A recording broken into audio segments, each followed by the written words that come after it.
अच्छा तो students, today's lecture is starting from 7.4. सही है. आप ऐसे जिसने लास्ट लेक्चर लिया उसको याद होगा 7.3 में मैंने कंप्लीट करवा दी. 7.3 जिसमें मैंने दो क्वेश्चंस और एक कुछ फ्यू पार्ट्स मैंने असाइनमेंट दे दिए. सही है. तो मैं असाइनमेंट इस तरह दिया करूँगा कि पूरी जब एक्सरसाइज हो जाएगी लास्ट लेक्चर में there will be assignment mentioned. सही है. उसमें असाइनमेंट मैंशन होगा लास्ट लेक्चर में जहाँ एक्सरसाइज ख़त्म हो रही है. चैप्टर नहीं है, जहाँ एक्सरसाइज ख़त्म हो रही है वहाँ असाइनमेंट में मेंशन कर दूंगा. अच्छा, moving forward for the basics. Matrix के बेसिक्स तो आप पढ़ चुके हैं. सही है. अब थोड़ा सा बिल्कुल हल्का सा लाइटली कॉन्सेप्चुअल और लाइटली कह लो एडवांस जा रहे हैं हम. यहाँ पे बात करते हैं आइडेंटिटी मैट्रिक्स की with respect to the multiplication. लेकिन आप ये जितना भी कॉन्सेप्ट ऑलरेडी पढ़ चुके हैं सारा, इसलिए सारा लेक्चर आपका पढ़ चुके हैं. मैं यहाँ से कंटिन्यू कर रहा हूँ बस. सही है. अब आइडेंटिटी मैट्रिक्स क्या होता है? Is a matrix, square matrix with ones in the principal और leading diagonal and zeros elsewhere. कहने का मकसद ये है कि जिस स्क्वायर मैट्रिक्स में पहली बात कर दी उसने स्क्वायर मैट्रिक्स की, और स्क्वायर मैट्रिक्स होना ज़रूरी है. सही है. स्क्वायर मैट्रिक्स या तो 1 by 1 का मैट्रिक्स, वो समझाता हूँ बात. ये जिसके प्रिंसिपल या डायगोनल, अब डायगोनल कहते हैं इसको, पता ही होगा मोस्ट लोगों को. ये जो इस तरह की रो है ना, क्रॉस में जा रही है रो, ये डायगोनल कहते हैं इसको प्रिंसिपल भी कह लो आप. सही. अब बात ये है कि आइडेंटिटी मैट्रिक्स सब बनता है जब उसके डायगोनल में जो है ना पहली वैल्यू और ये वाली कॉर्नर वाली वैल्यू डायगोनल जो है इसका, वो दोनों 1 हो और बाकी जो एलिमेंट्स है वो दोनों 0 हो.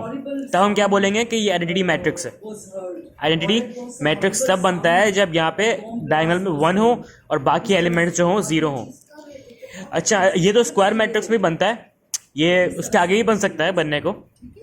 आप एक और यहाँ पे 1 ले लो, यहाँ पे 0 कर दो, 3 वैल्यूज और वो भी बन जाएगा आपके पास आइडेंटिटी मैट्रिक्स. और अगर सिंपल 1 आपके पास गिवन है ना, तो ये भी कहलाता है आइडेंटिटी मैट्रिक्स इन सम केसेस. जब केस आएगा तो मेंशन कर दूंगा मैं.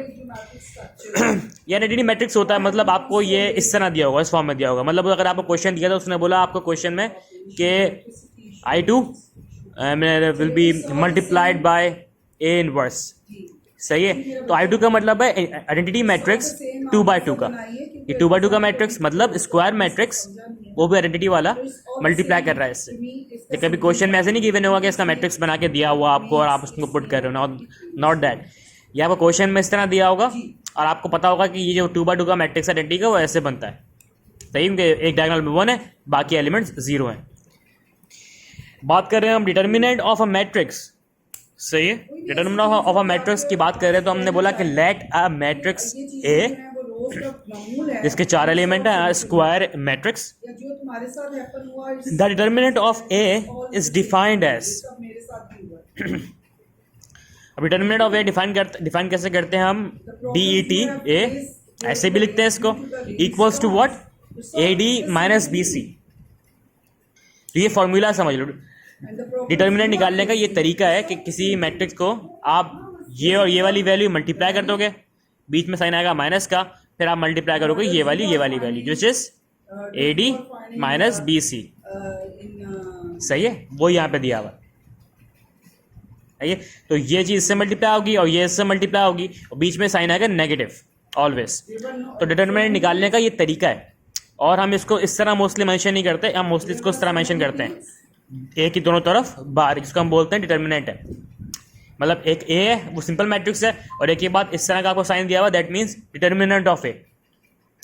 If the determinant of A of a matrix, if the determinant of a matrix is 0, अगर किसी मैट्रिक्स का डिटर्मिनेंट जो है ये सॉल्व करने के बाद 0 आता है, then the matrix is called a singular matrix and otherwise non singular matrix.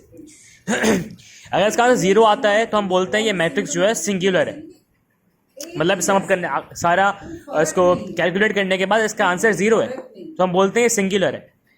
हाँ, अगर आपके पास आंसर कुछ और आ रहा है, फॉर सपोज 1 आ रहा है, 2 आ रहा है, इसको कोई भी नंबर आ रहा है एक्सेप्ट 0, तो आप बोलोगे कि ये नॉन सिंगुलर मैट्रिक्स है.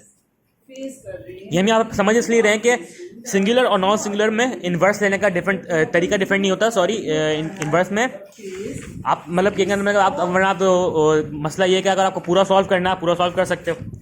एक्चुअली वो भी पढ़ाना शुरू कर दिया ना. Give me a second. तो मैं थोड़ा ऊंचा बोल लेती हूँ, शायद आपको आ जाए मेरी आवाज़।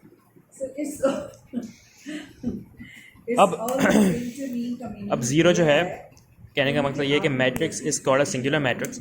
अब ये कॉन्सेप्ट समझने का मकसद यहाँ पे ये है कि जब आप इन्वर्स लोगे ना किसी मैट्रिक्स का, सही है, आपको पहले ही पता हुआ कि इसका जो इन्वर्स है वो पॉसिबल नहीं है, वो या तो आंसर ज़ीरो आ रहा है, या तो सॉल्व नहीं हो रहा, या तो प्रॉपर आंसर नहीं आ रहा, सही है। तो अगर आपका सिंगुलर मैट्रिक्स है तो आपको पता है वो उसका इन्वर्स जो है वो भी ज़ीरो ही आएगा, आपको पता है, तो आपको सॉल्व करने की ज़रूरत ही नहीं है।